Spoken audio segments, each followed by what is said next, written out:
In today's video, I'm going to teach you how to create Calendly link. By the end, you'll have a clean, professional scheduling link that's easy to share and on brand. First, open your web browser and head to Calendly. If you aren't already signed in, take a moment to log in so you land on your Calendly dashboard. This is where you manage your scheduling and account settings. We're going straight to the place where your personal scheduling link lives. Next, open your profile or account settings and look for the section labeled My Link. Depending on your view, this is typically found under your profile avatar or name in the top corner.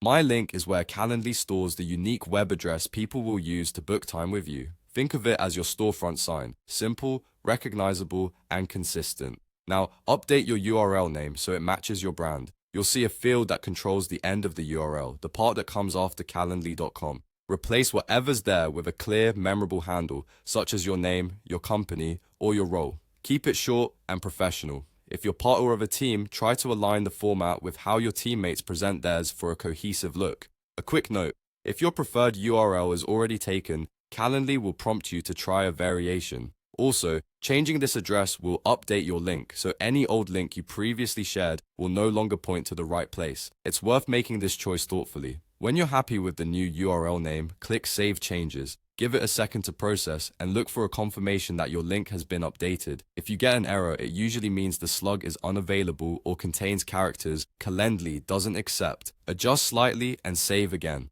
Finally, open your new link to see what your visitors will experience. This public page shows all the scheduling events you've already set up in your account, and it's exactly what your invitees will see. Check that your name or brand appears correctly, your event types look clear, and your time zone indicator is accurate. For a quick test, open the link in a private browser window to view it as a guest. If everything looks good, copy the link and start sharing it in your email signature, on your website, or in messages. That's it. You've created a polished Calendly link that reflects your brand and is ready to use. Thanks for watching and happy scheduling.